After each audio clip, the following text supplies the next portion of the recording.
Gracias a Dios por estos momentos y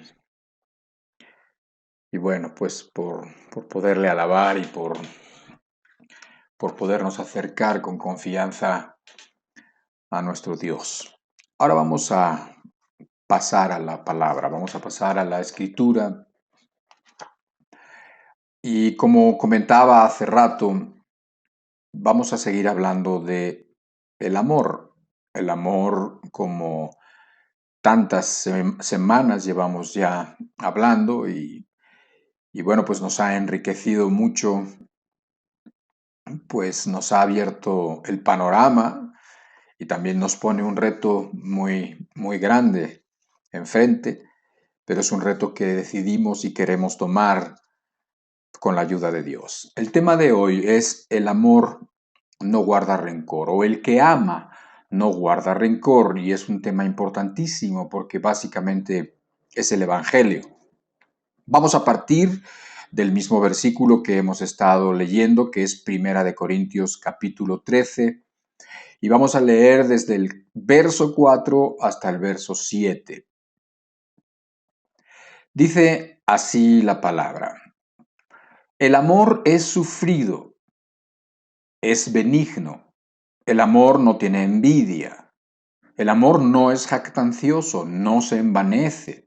No hace nada indebido, no busca lo suyo, no se irrita, no guarda rencor, no se goza de la injusticia, mas se goza de la verdad. Todo lo sufre, todo lo cree, todo lo espera, todo lo soporta. Y finalmente dice después en el próximo versículo, el amor nunca deja de ser. Y bueno, pues ahí tenemos todos estos atributos, todas estas características que hemos estado revisando poco a poco, estas características del amor que unas vienen en positivo y otras en negativo. Por ejemplo, en positivo dice que el amor es sufrido, que el amor es benigno, que el amor todo lo sufre, que el amor todo lo cree, o el negativo cuando dice el amor no tiene envidia, no es jactancioso, no busca lo suyo, o como en el día de hoy, no guarda rencor. Aquí tenemos pues en el capítulo 13, en el capítulo que se conoce como el capítulo del amor, pues ahí tenemos las características, ahí tenemos la descripción clara, bíblica, de lo que es el amor en contraste de lo que el mundo piensa, lo que es el amor y se imagina y le hacen definiciones y bueno, ya se usa tanto la palabra amor que ya no se sabe ni qué significa. Pero bueno, precisamente revisar las escrituras vuelve a traernos el significado correcto, vuelve a traernos lo que Dios quiere y lo que Dios quiso siempre que nosotros entendiéramos como amor.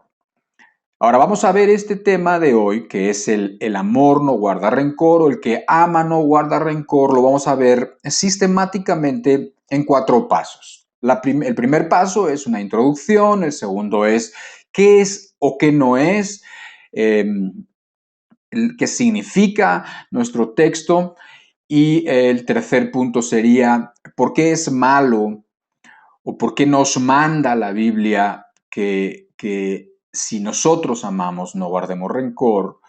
Y el punto 4 es cómo vamos a hacer para cumplir con este mandamiento, o si lo quieres ver con este deseo que debemos tener todos los que queremos amar a Dios y a nuestro prójimo, o con esta expectativa, o sea, con esto que se espera de nosotros, los que creemos en el Señor Jesucristo y los que nos decimos cristianos, que hemos de ser conocidos y diferenciados precisamente por el amor. Por lo tanto, el amor tiene que ser el amor bíblico, el amor correcto, el amor con estas características. Y para lograr estos 4 puntos que estoy yo mencionando, quiero que simplemente le pidamos al Señor que nos ayude, que Él nos enseñe, que su Espíritu Santo venga a acomodar lo espiritual en lo espiritual, o sea, que podamos entender las cosas tanto con la cabeza como con el corazón y que Dios nos ayude.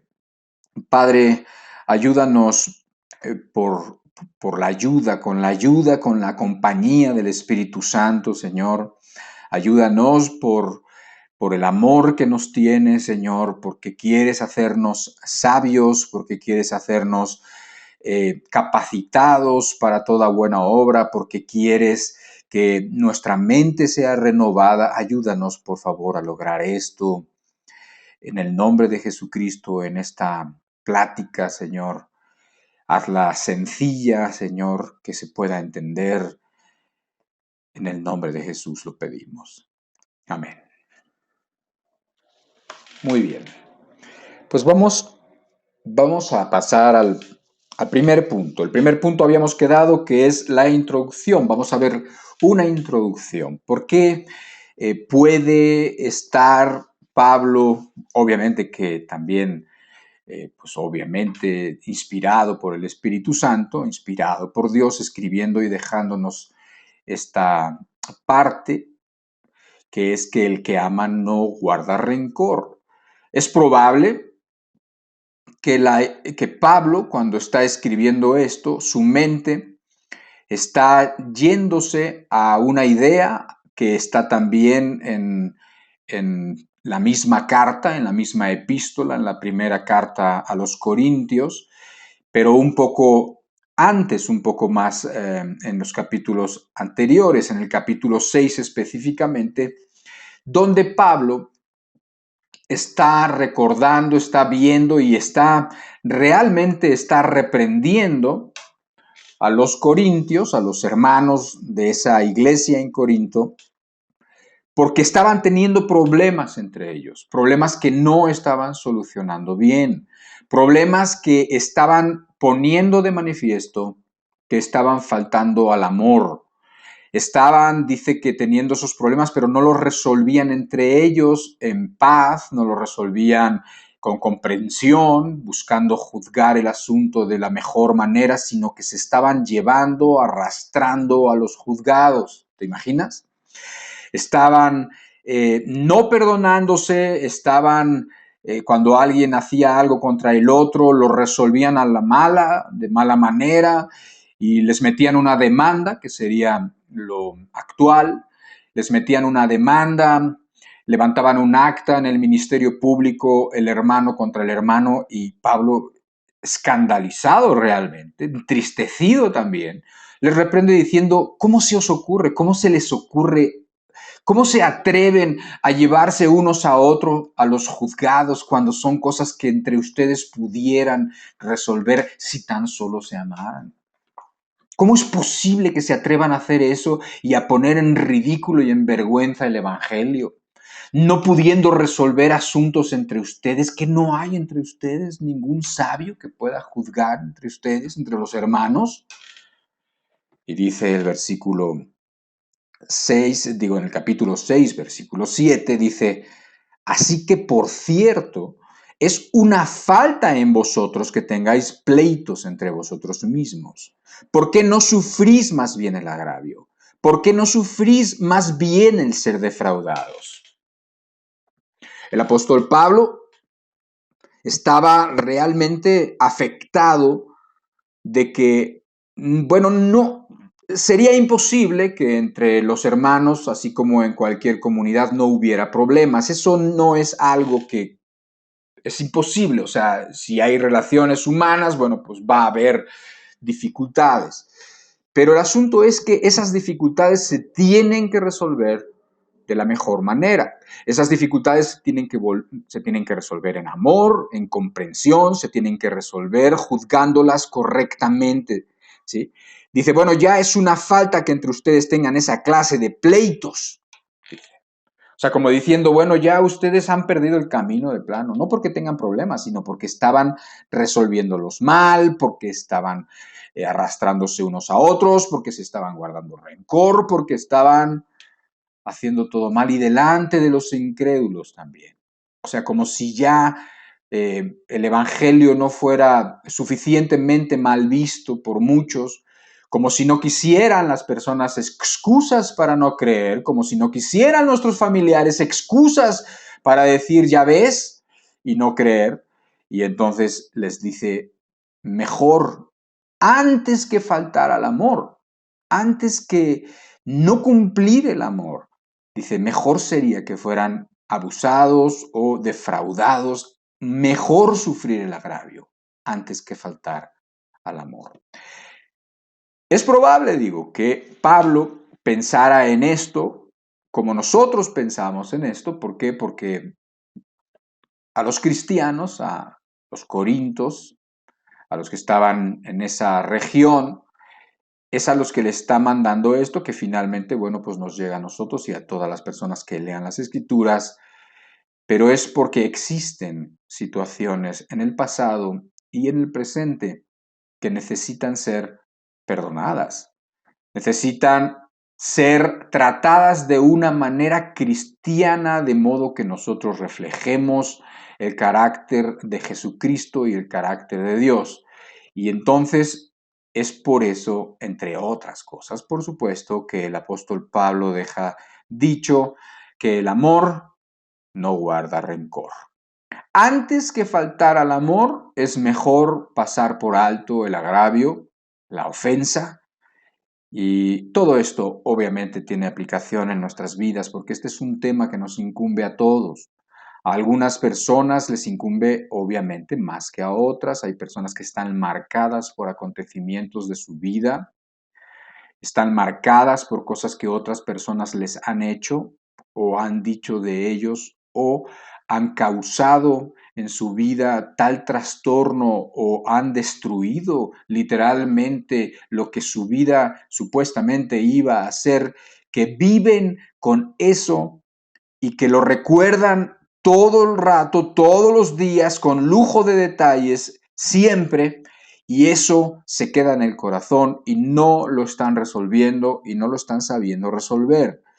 Entonces, obviamente, es un tema muy importante que tiene mucho que ver con ustedes y conmigo, por supuesto. Tiene que ver con las mujeres que han sido abusadas, tiene que ver con los niños que han sido maltratados y que hoy son adultos, tiene que ver con los matrimonios en donde se llevan mal todos los días y se pelean, tiene que ver con aquellos que tienen enemigos, tienen que ver con aquellos que les hicieron injusticias, tienen que ver con todos nosotros. ¿Y qué nos dice la palabra? Que si somos hijos del Altísimo y que si somos personas que amamos, entonces no debemos guardar rencor. Ahora vamos a nuestro punto 2. ¿Qué quiere decir y qué no quiere decir este texto? Muchas veces las cosas se entienden precisamente entendiendo qué quiere decir y qué no quiere decir, porque hay ideas que se interponen, o sea, hay ideas que ya tenemos arraigadas, hay ideas que culturalmente se han aceptado y que no son correctas y por lo tanto las tenemos que corregir. La mejor manera para empezar a entender este versículo, como casi cualquier versículo, es tratar de entender con los recursos que tenemos a mano qué significaba cuando lo escribieron, cuáles eran las palabras exactamente, qué idea traía las palabras que usaron cuando lo escribieron. Y es muy interesante y es muy revelador cuando esto lo vemos. ¿Por qué? Porque lo que quiere decir es que el amor o la persona que ama no lleva un inventario, un registro. Tú imagínate a una persona que está haciendo un inventario en su tienda, en donde su tienda tiene conservas y tiene bolsas y tiene kilos de esto y tiene cosas de vender de esto otro, etcétera, etcétera. Y entonces está haciendo un inventario y está escribiendo minuciosamente, apuntando, numerando cada uno de los artículos. Esta es exactamente la idea. Y dice que el que ama no lleva un inventario, un registro de las ofensas que le han hecho. Esta es la idea en el griego. Es también no poner atención a las cosas que nos hacen sufrir o que nos hicieron sufrir en su momento, que es el mal actuar de los otros en nuestra contra, y bueno, no estar poniendo atención a ese tipo de cosas, no perderte en ese recuerdo, ¿sí? Entonces,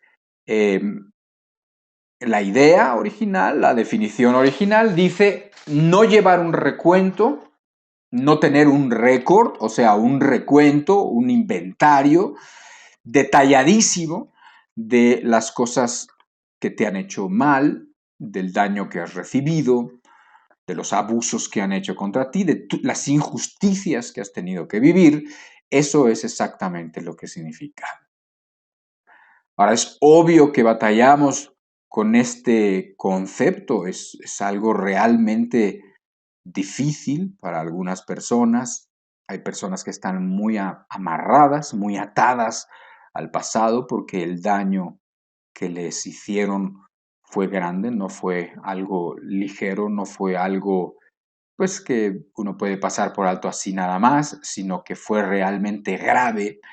Y entonces el dejarlo pasar, el olvidarlo en el sentido correcto, es algo que la carne, algo que el amor propio e incluso alguno pudiera decir que la dignidad es algo que no quiere hacer, es lo último que quisiera hacer.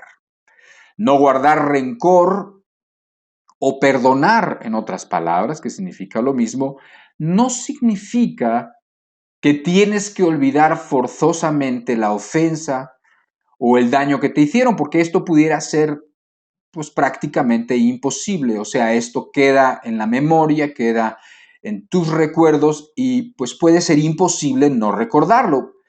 O sea, pero el mandamiento, lo que Dios quiere decir, no tiene que ver, o sea, no es a fuerza que la persona tenga que olvidar lo que pasó. Más bien el verdadero perdón se trata de que aun cuando uno que ha sido ofendido recuerda eso que pasó, el veneno de la maldad, el veneno de la acción ya no existe y por lo tanto ya no te lastima. Aun cuando vuelvas a recordar, aun cuando la recuerdes, aun cuando salga a colación, aun cuando salga la situación. Yo me he dado cuenta de que aquellas personas que han tenido un evento difícil, conocido por otras personas en el pasado, la gente cuando habla con ellas es muy cuidadosa de no recordar ese tipo de cosas. Sin embargo, al cristiano no le importa recordar ese tipo de cosas. No le importa porque ya ha perdido el veneno de aquellas acciones. Se ha perdido lo que le lastimaba, lo que nos lastimaba ya se ha perdido. Dios lo ha borrado, Dios nos ha ayudado. Podemos recordarlo y aún podemos entender que de esas situaciones el Señor pudo haber hecho cosas muy buenas. Ahora, no es un tema fácil, definitivamente. Ya vemos que no, que hay una diferencia entre recordar el evento pasado y guardar rencor. Para muchas personas, dado que es eh, un asunto sensible, digamos, que puede herir y que puede afectar la sensibilidad de algunas personas, de algunos oyentes, porque cada quien ya fue a los recuerdos de su vida. O sea, ya en este momento de la plática, cada uno ya fue a eso exactamente que te hizo tu esposo o tu ex esposo o tu novio o tu madre o tu padre o quien sea, o tu vecino, tu enemigo, quien haya sido. ¿Sí? Es mucho más fácil para las personas guardar rencor que perdonar. Tan es así que con el tiempo uno mismo se ha inventado ya las justificaciones necesarias para seguir guardando rencor. O sea, le parece a uno que lo más normal y que además está justificado y que Dios no puede estar realmente en contra de eso porque el daño que te hicieron fue bárbaro y aún no tiene las justificaciones en su mente y en su corazón para que le parezca la cosa más normal el hecho de guardar rencor. Muchas veces las personas que dicen amar o las personas que se dicen cristianas, cuestión solamente de circunstancias. Hay momentos donde la persona sonriente, donde todo lo que está dentro de su corazón está detrás de una persona aparentemente amable, de una persona sonriente, pero en un momento dado, dadas ciertas circunstancias, entonces encontramos que de repente empiezan a salir a reducir las acusaciones, los recuerdos dolorosos, los reclamos. Y esa frase que por lo menos aquí en esta nación donde eh, hoy vivo, en México, se dice, pues sí, yo perdono pero no olvido. Y bueno, es en esencia y estrictamente hablando, pues no está mal, porque la persona no puede olvidar o no olvida, o porque la persona simplemente, pues, los recuerdos, a no ser que sea un desmemoriado y una persona de poca memoria como soy yo, sí, entonces la persona no olvida, pero sin embargo perdona, o sea, técnicamente está bien, pero no se usa de esa manera. Las personas que dicen este adagio, las personas que dicen, pues sí, yo perdono pero no olvido, en realidad ni olvidan ni perdonan tampoco, están simplemente dándole salida de forma elegante al rencor de su corazón. Todos tenemos ocasiones, todos tenemos el puro hecho de tener relaciones con otras personas, de relacionarnos con la gente, todos tenemos la oportunidad de guardar rencor, todos tenemos la oportunidad o digamos la ocasión de hacer algo inconveniente o de que nos hagan algo inconveniente. Podemos ofender o podemos ser ofendidos por el puro hecho de estar llevándonos con otras personas, ¿sí? Es imposible que no haya faltas entre nosotros. Sí, hay de faltas a faltas, por supuesto, ¿verdad? Pero siempre que hay relaciones, siempre suele haber problemas. Por eso es necesario que haya esta actitud de reconciliación. Por eso es necesario que haya esta actitud correcta, divina, esta actitud que Dios nos enseña para que las cosas puedan funcionar, porque si no, entonces, ¿cómo pudiera un matrimonio o cualquier relación de amistad funcionar y ser duradera? En el matrimonio, por ejemplo, se supone y debería de ser que los cónyuges son las personas que más intimidad tienen, las personas de mayor cercanía es los cónyuges en un matrimonio. Creo que no hay una relación donde debería de haber o donde puede haber una cercanía mayor, pero precisamente cuanto mayor es la cercanía, cuanto más es la confianza, entonces es más probable que uno pueda afectar al otro, que uno pueda ofender al otro. Entonces, ¿cómo pudiera ser que el matrimonio fuera algo concebido de parte de Dios para siempre, en las buenas y en las malas, para siempre hasta que la muerte nos separe, si el perdón y si esta parte del amor, que es el amor no guarda rencor, no es intrínsecamente una parte misma del trato, o sea, del compromiso de matrimonio? Claro, por supuesto. No puede haber amor si hay rencor. No puede haber, simplemente no se puede. Son excluyentes. De todos modos, con ganas de entender bien el versículo, con ganas de ver que en la vida hay muchas situaciones injustas, etc., y hay relaciones que se han llevado tan mal o hay personas que han hecho tanto daño a los demás, que bueno, tenemos que entender claramente qué quiere y qué no quiere decir. Por ejemplo, no quiere decir nuestro texto que uno deba de permitir ofensas a uno mismo o a otra persona sin hacer nada al respecto. ¿Sí? O sea, uno no puede permitir que a uno lo estén lastimando y la persona que está lastimando tenga la intención de seguirlo haciendo, o que esté lastimando a un menor y que la persona que lo está lastimando de cualquier terrible manera lo quiera seguir haciendo. No quiere decir que uno pasivamente no va a hacer nada. Eso no quiere decir nuestro texto, ¿sí? De hecho, estas son ideas sentimentales que en realidad no traen nada bueno y tienen que ser erradicadas de nuestra manera de pensar. Esto no tiene que ver con la justicia real, pero de esto vamos a hablar más, creo que la próxima semana, porque ya nos meteríamos en la cuestión de que pues el amor es justo, ¿no? No hace injusticias Y pues aquí es un punto quizás de intersección. ¿Por qué? Porque en las relaciones podemos ver a personas que están haciéndole daño a la otra persona, y hay veces que los consejeros, a veces los mismos consejeros cristianos o religiosos, le dicen a la persona que tiene que permanecer en una situación en donde la están lastimando y donde la intención es seguirla lastimando o seguir lastimando al menor o seguir lastimando a la otra persona. No quiere decir nuestro texto que tenemos que permitir las ofensas sin hacer nada. Obviamente, no podemos permitir, no debemos permitir que las personas continúen abusando o dañando a nadie. El espíritu del mandamiento es más bien esa reconciliación, ese espíritu de reconciliación que debemos tener. Sin embargo, no siempre las relaciones que han sido dañadas van a terminar en reconciliación, no necesariamente. También esto es bueno que lo entendamos. Hay muchas ocasiones en las que el ofensor ha hecho tanto daño, ¿sí?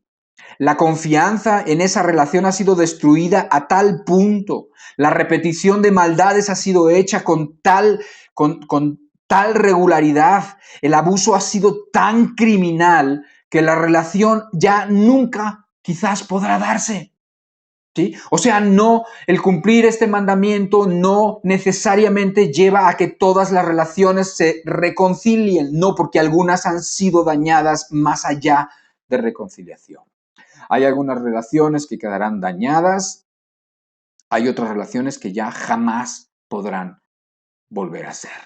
¿Sí? Si, por ejemplo, tienes la relación de un hermano incestuoso con un hermano menor o con una niña menor, un hermanito menor o una hermanita, pues resulta que si ese hermano incestuoso no quiere dejar sus caminos, bueno, pues esa relación no se puede dar, simplemente no se puede dar por más que uno sea cristiano, no se puede dar. Y si ese hermano incestuoso no cambia, bueno, obviamente que va a tener que pagar sus maldades y es posible que esa persona termine en la cárcel, ¿sí? Y eso no tiene que ver con que no hay amor. Sí, sí hay amor. Oye, pero ¿cómo es posible que la misma mamá fue el que denunció a su propio hijo? Bueno, pues qué bueno que lo hizo. ¿Por qué? Porque su hijo no quería cambiar su conducta y por lo tanto el amor tomó la forma de justicia y la justicia tomó la forma de cárcel para esa persona. Entonces, aquí no estamos solapando las malas acciones de las personas, estamos hablando del espíritu perdonador de cualquier persona que haya sido ofendida o lastimada. Hablando del matrimonio es común, más común, aunque últimamente las cosas están dando la vuelta, es más común que el marido sea adúltero. Ahora según la modernidad va avanzando, ahora según los países se vuelven más civilizados, ahora esto se está revirtiendo, ahora son las mujeres las que son más adúlteras, es un cambio que está sucediendo. Pero bueno, aquí hablamos del matrimonio y de la relación destruida, o sea, de ese compromiso de amor destruido, de esa confianza hecha pedazos, en donde la persona repetidamente, la persona no quiere dejar sus adulterios. Entonces, pues obviamente aquí hay un ofensor, aquí hay un ofendido, y entonces aquí tenemos a una persona haciendo daño y una persona recibiendo el daño, y no quiere decir que esa relación tenga que continuar. Quizás Dios puede hacer un milagro y esa relación pueda terminar en una reconciliación. Pero en muchos de los casos no va a ser así, no porque Dios no quiera, sino por la falta en los hombres. Tanto porque unos quizás no quieran perdonar, tanto como los otros no quieren dejar de hacer lo malo. Y porque unos no quieren dejar de hacer lo malo, pues entonces esa relación ya no se puede dar, se destruye y no se puede dar y eso termina en divorcio y termina en la libertad de la persona ofendida. ¿Sí? Estamos hablando en cuestiones clarísimas, en cuestiones que son blancas o negras, pero la idea es exactamente que este versículo no nos manda no hacer nada cuando alguien está destruyendo las relaciones, cuando alguien está lastimando a los demás. Máxime, obviamente, digo, es algo obvio cuando alguien está en una posición donde permanecer en esa relación involucra daños físicos o daños psicológicos Obviamente esa persona no puede seguir ahí, obviamente esa persona tiene que hacer algo y tiene que dar pasos y para lo cual tendrá que pedir ayuda y consejo de las personas en las que confía. Bueno, eso es el punto número 2. Ahora vamos a pasar al punto número 3. Te recuerdo nuevamente, el punto número 1 fue una introducción, como cada una de nuestra vida y cada uno de los que somos llamados a cumplir este mandamiento, tenemos una introducción, un porqué es relevante este mandamiento. El punto número 2 es tratar de entender lo que quiere decir este versículo con la idea original, que es una idea increíble, o sea, es una idea que te da perfectamente el sentido, que es que el que ama no está llevando un registro de los males que le han hecho, de los males que le siguen haciendo, no lleva unas cuentas precisas, estrictas de todos los males recibidos. Eso es lo que quiere decir en el idioma original. Y el punto 3, vamos a ver las consecuencias de hacer o de no hacer este versículo, de no cumplirlo, de no hacer este mandamiento o esto que se espera de nosotros, porque se espera de un cristiano que haga las cosas como Dios manda, se espera de un cristiano que no guarde rencor independientemente de las cosas. Pero ¿a poco también si esto es lo que me hicieron? Sí, también. Pero ¿a poco si esto me hicieron hace tanto tiempo? Esto es terrible, esto es peor que casi que lo que le pasó a Jesucristo. También, también. ¿Sí? Entonces, por eso es un tema sensible, es un tema difícil, es un tema que lo tenemos que hablar y es un tema que lo tenemos que entender muy bien. Una de las consecuencias más inmediatas es que la persona que no guarda este mandamiento no puede amar. ¿Por qué? Porque no guardar rencor es una condición para poder amar, tan sencillo como eso. Es imposible amar a alguien y al mismo tiempo tener asuntos sin resolver. Es imposible que puedas amar y traer veneno contra alguna persona por lo que te hizo o por lo que te hace. Las consecuencias son tan obvias que aún en la psicología pues se habla de esto y se define el guardar rencor en la psicología, nada que ver con el Evangelio, nada que ver con la Biblia. Se define o se entiende como un sentimiento muy poderoso de enfado profundo y persistente que se mantiene, o sea, que no se va, que se mantiene en el tiempo y que se queda enquistado en nuestro interior. Y dice, haciendo que nos afecte negativamente a nivel emocional. Como ellos no ven las cosas espirituales, sino solamente las que tienen que ver con, con la salud, sea física, sea mental, ellos dicen que la afectación del rencor es negativa como lo quieras ver emocionalmente. Y una persona que tiene afectaciones emocionales y mentales termina teniendo afectaciones físicas también, y esto afecta al ser humano en general. Y esto lo dicen los psicólogos. Claro, yo entiendo que no es lo que más nos interesa lo que dicen los psicólogos, pero muchas veces los psicólogos se dan cuenta, las personas que estudian la gente, que estudian el comportamiento, que tratan de ayudar a las demás personas, se dan cuenta de qué cosas son las que le hacen daño. Pero para nosotros que sí somos cristianos, para nosotros que sí nos importa las palabras del Señor Jesucristo que dijo en el Sermón del Monte cuando dijo, bienaventurados los de limpio corazón porque ellos verán a Dios, sabemos que guardar rencor es algo totalmente contrario a lo que está diciendo el Señor Jesucristo. Bienaventurados los de limpio corazón. No puede una persona con rencores en el alma, no puede tener limpio su corazón con todo lo que eso implica. Si agarramos la misma bienaventuranza porque ellos no ven a Dios, no lo ven, no lo van a ver en la eternidad, tampoco lo van a ver aquí, tampoco lo van a ver aquí. Las personas traen enfrente tanto lo que les hicieron que es imposible que vean otra cosa. Y entre otras cosas que no ven es, no ven a Dios. No lo ven actuar, no lo ven amándolos, no lo ven amando a los demás, porque ellos solamente ven lo que tienen enfrente. Entonces, no se puede tener el corazón limpio si tú tienes rencores. Cuando uno tiene rencores, la verdad es que hay una relación entre la persona que guarda rencores con que tener un yo muy grande, un yo que han afectado. porque mucha gente en realidad lo que tiene es el orgullo afectado. ¿Por qué? Porque afectaron, no lo sé, afectaron a lo mejor sus propiedades, afectaron su coche, afectaron su casa, afectaron algo de ellos, afectaron su propio orgullo y entonces, bueno, pues ellos se imaginan que la solución es algo así como una venganza quizás.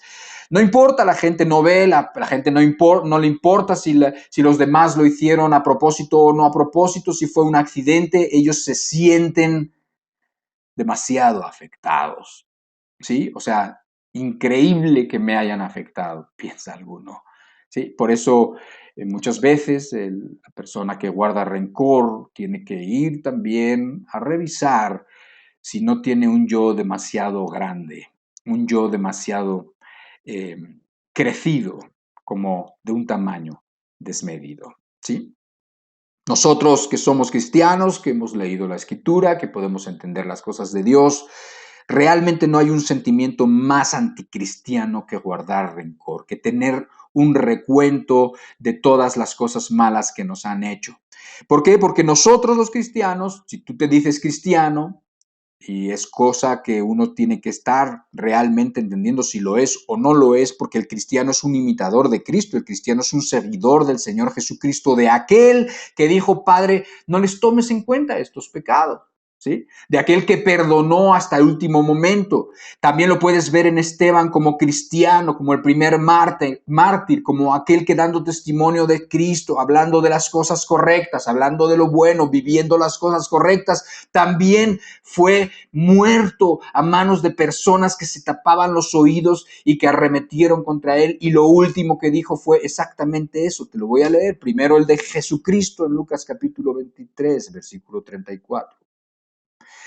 Y Jesús decía, Padre, ¿cuándo decía esto? Cuando estaba en la cruz, cuando estaba a punto de morir. Padre, perdónalos porque no saben lo que hacen. Y echaron suertes repartiéndose entre sí sus vestidos. Y otra traducción dice, y mientras tanto, o sea, mientras tanto te dice, mientras Jesús estaba perdonando los pecados y estaba Jesús perdonando esa acción que estaban haciendo, dice, Padre, perdónalos porque no saben lo que hacen. Dice que mientras tanto, o sea, como en otro mundo totalmente aparte, en una realidad que nada tenía que ver con estos sentimientos de Jesucristo, había unos guardias ahí, unos soldados repartiéndose entre sí sus vestidos. Hechos capítulo 7, 59 y 60 nos dice el relato de Esteban. Bueno, desde antes lo está hablando el relato de Esteban. Y sus últimas palabras dice que mientras lo apedreaban, Esteban oraba. Señor Jesús, decía, recibe mi espíritu. Luego cayó de rodillas y gritó, Señor, no les tomes en cuenta este pecado. Y cuando hubo dicho esto, murió. O sea, no hay nada más anticristiano que guardar rencor. Es lo más opuesto a los sentimientos que hay en Jesucristo, los sentimientos que hay en Dios, los sentimientos que hay en el cielo, esos sentimientos que se alegran cuando el pecador arrepentido se vuelve a Cristo. Esos sentimientos que se alegran de ver que el peor de los pecadores, el peor que tú puedes considerar de los pecadores, se arrepienta y se vuelve a Jesucristo. La verdad es que la persona por eso se queda atorada espiritualmente, se estanca espiritualmente, no avanza y la única razón que hay es porque sigue guardando rencor, queda encadenado. Es él, es ella la única persona que está recibiendo las consecuencias de seguir recordando lo que hicieron, lo que le hicieron en el pasado. Tú eres el que pagas las consecuencias, te vuelves un esclavo de esos eventos que sucedieron, te quedas ahí hundido y arruinado. Nada bueno para cualquier persona que haya sido rencorosa o que lo siga siendo puede decir, nada bueno sale de esto definitivamente. Pero ahora, siguiendo nuestra plática, te quiero decir algo que te va a poner muy, muy sobrio, ¿sí? O por lo menos de eso se trata, de que te ponga muy serio esto que te voy a decir. Te voy a recordar que en el cielo sí hay un libro, de hecho no uno, hay varios libros que son libros y que obviamente están diciendo que ahí hay cosas escritas, nombres escritos, pensamientos escritos, cosas escritas, los libros del cielo. La Biblia habla en el Antiguo y en el Nuevo Testamento de los libros del cielo. Y algunas personas los han clasificado en el libro de la vida, el libro de las memorias y el libro de los pecados. Y más o menos la idea es de que en cada nombre que está escrito de cada uno de los seres humanos que han habitado esta tierra está anotada con exactitud toda buena o mala obra, toda buena o mala palabra, ¿sí? Todo acto egoísta o todos los actos que se hicieron con amor, ¿sí? Están ahí anotados todas las cosas que se hicieron, todas las cosas que se hicieron en la noche a ocultas, con disimulo, con encubrimiento que pensaste que nadie supo. Ahí están todas las reconvenciones, todas las veces que Dios se aproximó a tu vida, todas las veces que te dijo, ve por acá y no vayas por allá, todas las oportunidades que te dieron, todos los momentos malgastados que nosotros tuvimos, las oportunidades aprovechadas y las desaprovechadas, la influencia que hizo tu pecado, la influencia que hizo tu carácter, todo eso, todo está anotado. Apocalipsis 20:12 en el Nuevo Testamento dice así, en el último en el último libro de la Biblia, sí casi el último texto, no el último, pero sí en el último libro dice, y vi a los muertos, grandes y pequeños, de pie ante Dios. Y estamos hablando del juicio final. Y los libros fueron abiertos. Los libros fueron abiertos. Y otro libro fue abierto, el cual es el libro de la vida. Y fueron juzgados los muertos por las cosas que estaban escritas en los libros según sus obras. Pero la idea no es nueva, la idea viene desde el Antiguo Testamento y en Daniel capítulo 7, a partir del versículo 10, o en el versículo 10 dice así exactamente una visión similar a la que tuvo Juan, pero mucho antes, muchos años antes, siglos antes. Y entonces dice así Daniel, un río de fuego procedía y salía de delante de él. ¿De delante de quién? De delante de Dios, de delante del juez. Dice, millares de millares le servían y millones de millones asistían delante de él. El juez se sentó y los libros fueron abiertos. Recuerda, en el cielo hay libros. Y en el cielo sí están registrados con detalle cada una de las cosas que has hecho, cada uno de los pensamientos que has tenido, hasta los más increíblemente blasfemos, hasta los más sucios que te avergonzarías de que alguien supiera que has pensado alguna vez semejante cosa. Están todos los acontecimientos, están todas las cosas que has hecho buenas y malas, están todas las oportunidades aprovechadas y desaprovechadas. Todo está escrito. Ahora mi pregunta es esta. ¿Realmente quieres que Dios traiga a la memoria todas esas faltas que tú le hiciste a tus padres, a tus hijos, a tus hermanos, a tus amigos, a tu novia, a tus novios, a tus compañeros, a tu esposo, a tu esposa o a tus enemigos? Para que entiendas que para empezar no te conviene.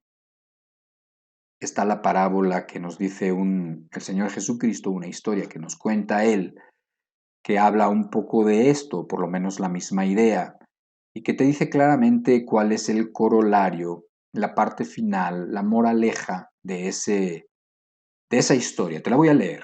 Dice Mateo 28, del verso 23 al 35, una parábola o una historia que contó el Señor Jesucristo, que es bastante conocida, pero que siempre viene al caso cuando estamos hablando de algo de esto. Siempre viene al caso cuando estamos hablando del Evangelio, definitivamente.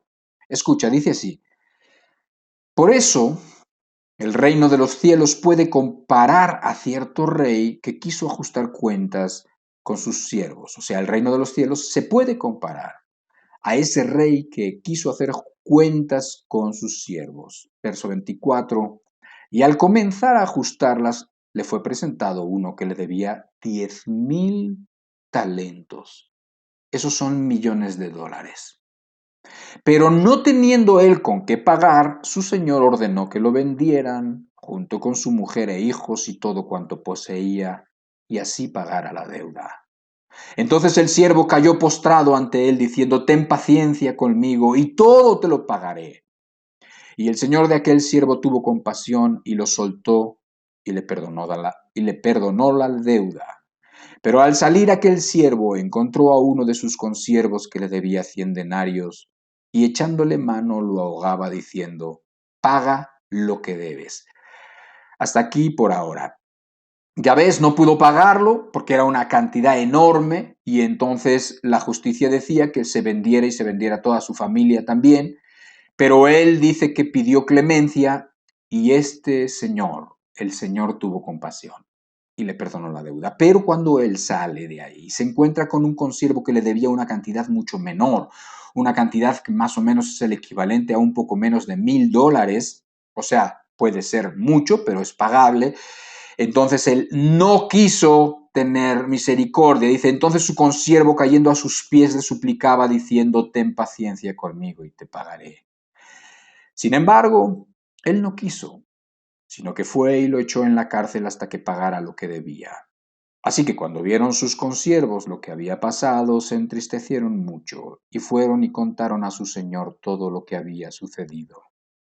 Entonces, llamándolo su señor, le dijo: siervo malvado, te perdoné toda aquella deuda porque me suplicaste. ¿No deberías tú también haberte compadecido de tu consiervo, así como yo me compadecí de ti? Y enfurecido su señor, lo entregó a los verdugos hasta que pagara todo lo que le debía. Así también mi Padre Celestial hará con vosotros, si no perdonáis de todo corazón cada uno a su hermano. Perdón, dije de todo corazón, pero no dice de todo corazón, dice de corazón cada uno a su hermano. ¿Sí? Entonces, aquí dice claramente que ese mismo Señor que se mostró compasivo, después se mostró enfurecido. Y la razón por la cual se mostró enfurecido es porque esperaba que lo que él había hecho diera fruto y se reprodujera de la misma manera, pero no. Entonces, creo que el mensaje es muy claro. Creo que es muy claro, y que además esto nos mete en el cuarto y último punto que vamos a ver, que es de qué manera nosotros podemos enfrentar este versículo y podemos tener éxito en cumplirlo. ¿Cómo podemos nosotros cumplir con esto que se espera de nosotros? ¿Cómo puedes tú cumplirlo cuando te han hecho realmente mucho daño? ¿Sí? ¿Cómo puedes cumplirlo? Bueno, tienes que cumplirlo, ese es el asunto. Tienes que, aquí no era opcional, o sea, para este señor de nuestra parábola, no era opcional que el siervo a quien él había perdonado, él no tuviera la misma actitud con los demás, no, o sea, para él era obvio que tenía que reproducirse esa misma acción, ese mismo sentimiento, esas mismas ganas de perdonar a los demás. Entonces, dice: si no perdonáis a las personas que os han ofendido, tampoco vuestro Padre que está en el cielo los va a perdonar. Eso es tremendo, pero eso también nos ayuda a cumplir este mandamiento. Esto también nos ayuda a cumplirlo. Y vamos a ver algunas formas ya para herramientas, digamos, cómo podemos apertrecharnos, cómo podemos nosotros tener suficiente recursos para poder cumplir con esto. Y hay varias cosas que hay que considerar. Por lo menos, digamos, para empezar, tienes que voluntariamente quitar de enfrente todas las cosas que te hicieron. Tienes que tú decidir quitarlas de frente. El foco de tu vida no puede ser el dolor y el daño que recibiste. No puede ser ese el motor, no puede ser ese el evento más importante de tu vida. Sí, es un evento relevante, pero tú tienes que hacer que ese ya no sea el evento más importante de tu vida. Tienes que enfocarte en el amor a Dios, en el amor de Dios y en el amor hacia los demás. ¿Sí? Eso es para empezar. Tienes que entender las cosas racionalmente, no con los sentimientos. Tienes que entender que cuando una persona guarda rencor, esa persona está decidiendo tener un corazón malo, está decidiéndolo. En realidad no quiere perdonar. Si una persona guarda rencor es porque no ha perdonado. Y tienes que entender que amar o cualquier otra cosa, como puede ser perdonar o no perdonar, es un acto de la voluntad. ¿Sí? Por eso te digo que esto hay que entenderlo con la cabeza y no con los sentimientos. ¿Por qué? Porque sí, es verdad que lo que te hicieron fue grave, pero tienes que entender que Dios te manda amar y Dios no te manda una cosa que tú no puedas cumplir, por lo menos con su ayuda. ¿Sí? Hay recuerdos dolorosos, traumáticos, que van a durar toda la vida, sí. Y eso no se va a poder evitar que queden ahí en el recuerdo, pero perdonar es otra cosa. Perdonar es un acto de la voluntad en el corazón donde uno decide y pide ayuda a Dios para hacerlo. Una razón enorme que nos ayuda precisamente para elaborar todo esto, que nos ayuda para que podamos nosotros lidiar con esta situación tan difícil es que nosotros tengamos siempre presentes cómo Dios ha lidiado con nosotros, cómo Dios ha lidiado con nuestras ofensas a Él. ¿Sí?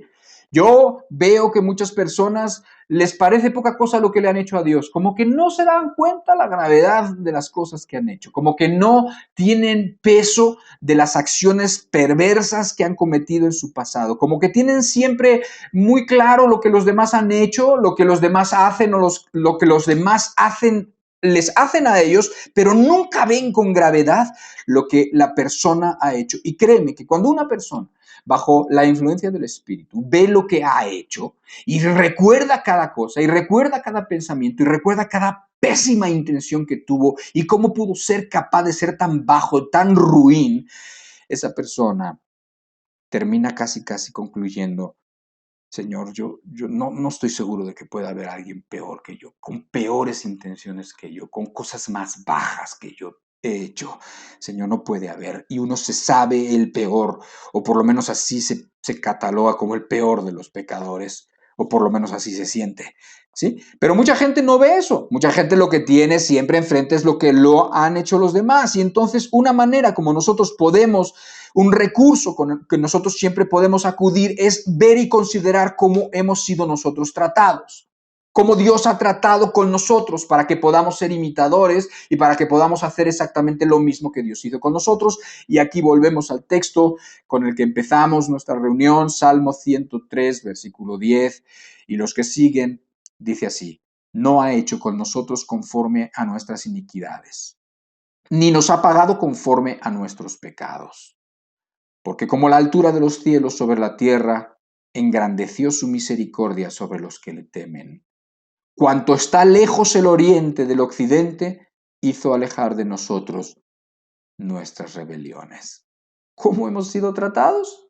Aquí lo dice: no nos ha hecho conforme a nuestras maldades, ni nos ha pagado conforme a nuestros pecados, sino que su voluntad y su deseo ha sido apartarlos de nosotros, de mandarlos tan lejos que no se relacionen con nosotros, que mi vida, la vida mía, no se relacione a mis pecados, a mis malas acciones, sino que mi vida quede relacionada y ligada a la nueva vida con el Señor Jesucristo. Por eso los manda lejísimos. ¿Sí? Entonces, esa ha sido la actitud de Dios con nosotros. ¿Para qué? Bueno, para que se haga el milagro de la salvación, ese milagro del amor de Dios para con nosotros, por supuesto, pero para lograrlo, pues tiene que quitar los pecados asociados con mi vida y llevárselos lejísimos. ¿Sí? ¿Qué tienes que hacer tú entonces con los demás o por qué esto te puede ayudar a ti? Bueno, pues siempre recordar cómo tú has sido tratado te puede ayudar a tratar a los demás. Te da el ejemplo de cómo tratar a los demás. Ahora, también otro recurso es la fe. Para que una persona pueda perdonar todas esas atrocidades que le hicieron, para que una persona sea capaz de perdonar las maldades que le hicieron, tiene que creer en la justicia de Dios. O sea, se necesita fe. ¿Por qué? Porque cuando uno ve las cosas desde la perspectiva espiritual eterna y no las cosas que aquí solamente se ven en lo material, terrenal, en lo momentáneo, si una persona no cree en la vida eterna y no tiene esperanza en la vida eterna, no tiene esperanza en la recompensa de los justos y en el castigo de los malos, esa persona pues no puede perdonar. Pero si una persona tiene fe, si una persona considera lo que va a sucederle a las personas malas, si una persona considera la recompensa del perdón, la recompensa de la limpieza de corazón, la recompensa de todas las cosas y promesas que Dios ha hecho para los que le teman y para los que crean en el Señor Jesucristo, o sea, las cosas se ven diferentes, muy diferentes desde la perspectiva de lo eterno y de lo temporal. Ahora, te voy a dejar una tarea. Hay dos salmos muy fáciles de acordarse de ellos que hablan de esto. Es el Salmo 37 y el Salmo 73. O sea, 37, 73, los mismos números, nada más que uno primero delante y el otro de detrás. 37 y 73 tratan de esta paradoja. ¿Cuál es la paradoja? Es la paradoja de que a los malos les va bien, a los que aparentemente, a los que están haciendo maldades y aprovechándose de los demás y son injustos, no les va mal, y que las personas ofendidas aparentemente les va mal. Y entonces recordar estas cosas o pensar que el malo se sale con la suya es como echarle sal a la herida. Y entonces este es un poquito el contenido de estos salmos y lo manejan de diferentes formas. El Salmo 37 lo resuelve diciendo tú no te preocupes, diciendo tú confía en el Señor, tú confía en Dios, el Señor te dará lo que ha prometido darte, no te preocupes de cómo le va a los demás, tú confía y pon tus ojos exclusivamente en el Señor. El Salmo 73 lo resuelve de otra manera, lo resuelve diciendo precisamente que cuando entró en el santuario, cuando entró en la presencia de Dios, entonces entendió. ¿Por qué? Porque estaba confundido, decía, ya mis pies casi tropiezan, resbalo al ver que a los malos les va bien. Pero cuando entré en tu santuario, cuando entré en tu presencia, cuando vi las cosas desde la perspectiva eterna, cuando vi las cosas sobrenaturales, entonces entendí cuál era el fin y lo que le esperaba a los malos y lo que le esperaba a los que confiaban en él, ¿sí? En Dios. Entonces, aquí ves, y por eso hemos insistido, y por eso la palabra de Dios o la palabra de la semana pasada hablaba un poco de eso, de impedir, de tratar de impedir que los afanes nos oculten las cosas espirituales, de impedir los momentos en donde las cosas espirituales se hacen presentes. Es cuando uno va a su presencia, cuando uno tiene tiempo para ir y orar, cuando uno tiene tiempo para examinar lo que dice la palabra y meditar.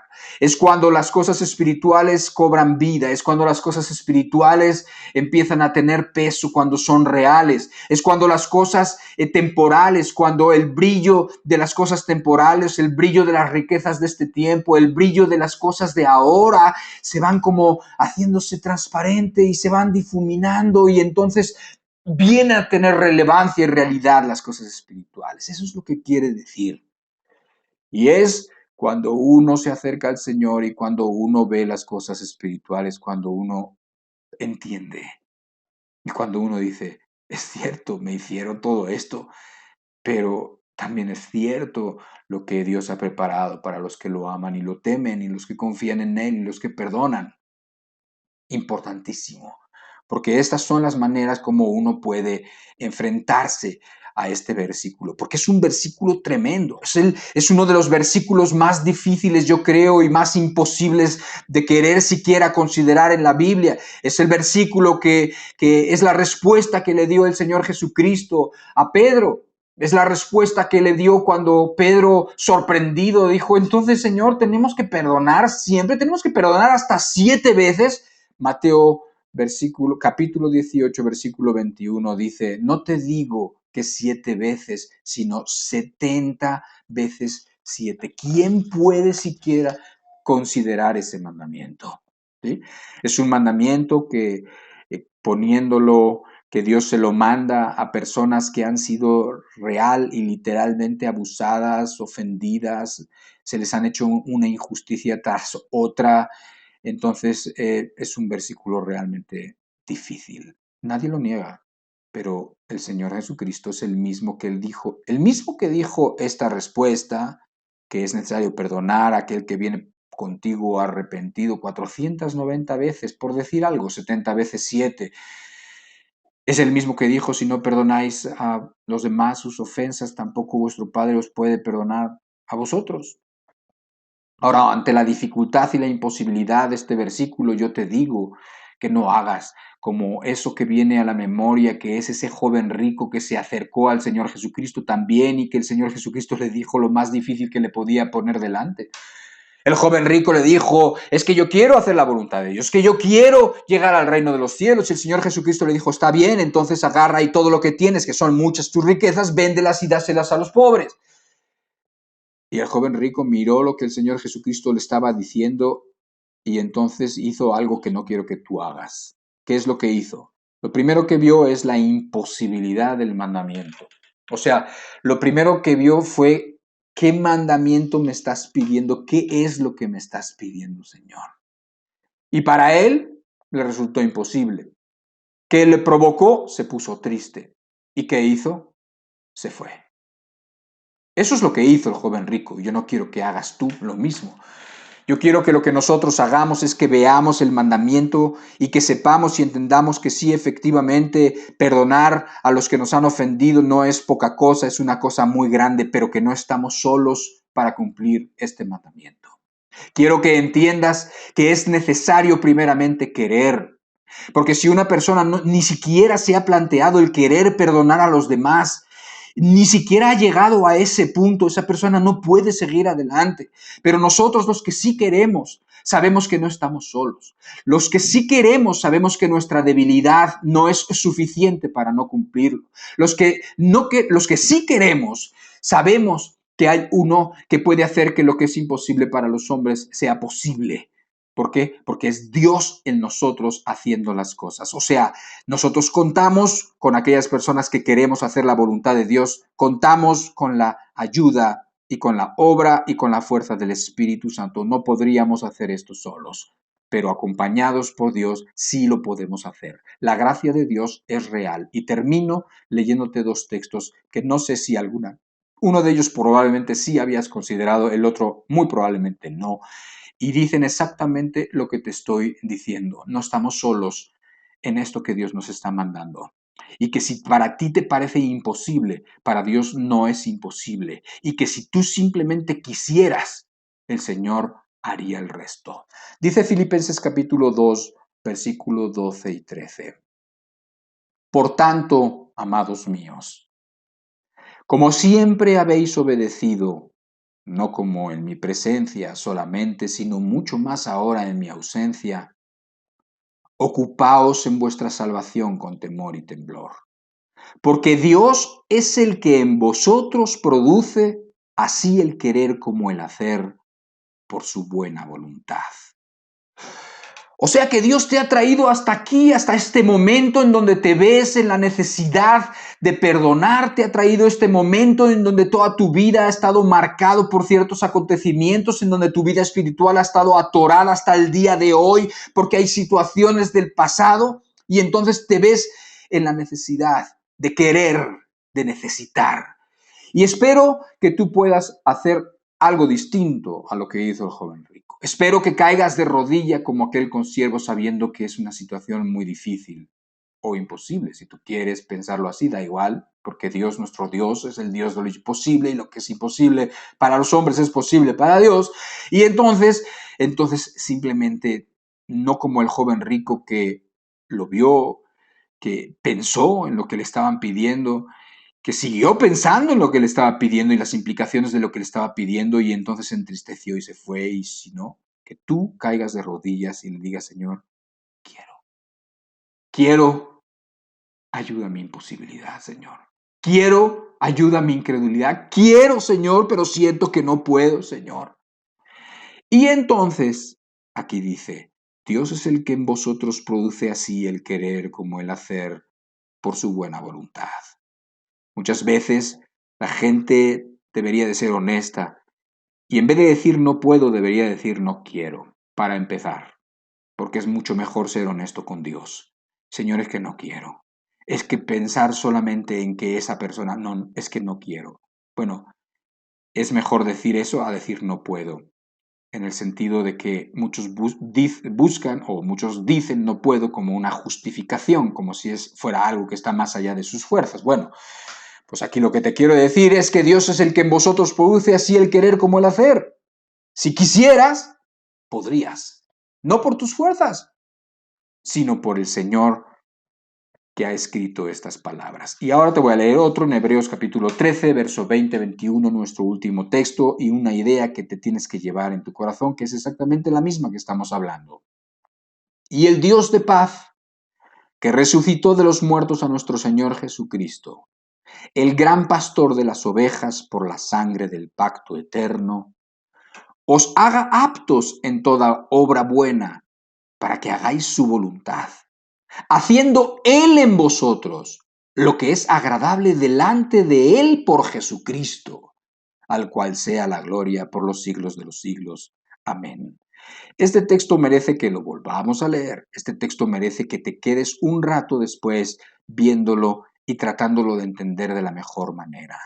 Lo primero que dice es que el Dios de paz, y te pone una de sus acciones más poderosas, más increíbles e imposibles para nosotros, que es que resucitó de los muertos a nuestro Señor Jesucristo, o que resucitó a cualquier muerto, o que resucitó al hijo de la viuda de Naín, o que resucitó a Lázaro, o que resucitó a cualquiera, ¿sí? Ese todopoderoso, al gran pastor de las ovejas, ahora te lo pone como ese cuidador de ovejas, de animales débiles, por la sangre del pacto eterno. Dice, os haga apto en toda obra buena para que hagáis su voluntad. O sea, te dice que Él, ese todopoderoso, ese que resucitó a Jesucristo, te haga apto, o sea, que tengas la aptitud, la fuerza para hacer su voluntad. Pero luego te dice cómo, haciendo Él en vosotros lo que es agradable delante de Él por Jesucristo, al cual sea la gloria por los siglos de los siglos. Amén. Vamos a orar para despedir esta reunión. Padre, gracias por tu palabra, gracias por tu Biblia, gracias por estos textos. Estos textos, Señor, que nos dejan ver que nuestra debilidad no define las cosas, que es tu poder quien puede definir lo que puede ser nuestra vida de ahora en adelante. Es el poder que resucitó a Jesucristo y que resucitó a cualquier muerto. Es el poder que hizo todas las cosas con la pura palabra, con el puro poder de la palabra. Es el mismo poder que nos puede ayudar si tan solo queremos, si tan solo lo pedimos, queremos, y eso queremos hacer tu voluntad, Señor. Yo espero, Señor, deseo que todos los que estamos aquí queramos hacer tu voluntad. Queremos entender como tú nos dijiste, Señor, que pudiéramos ir a ti, que pudiéramos llevar tu yugo, Señor, porque tu yugo es fácil y ligera tu carga, Señor. Como queremos ser humildes de corazón, queremos estar junto contigo en ese yugo en donde tú llevas la parte pesada, Señor. En ese yugo, en esas cosas que tú nos has pedido hacer, en donde tú llevas toda la parte pesada, Señor, la parte que nosotros no pudiéramos hacer, no pudiéramos haber hecho, Señor, desde que moriste en la cruz, desde que derramaste la sangre y con eso cualquier otra cosa que nosotros necesitemos. Padre, por el Espíritu Santo, ayúdanos a entender de dónde viene la fuerza del cristiano. Ayúdanos a entender en qué radicaba el poder de Pablo, de personas que han sido mucho mejores que nosotros y que han dado buen testimonio y que han hecho cosas por ti y que han dado mucho fruto, Señor.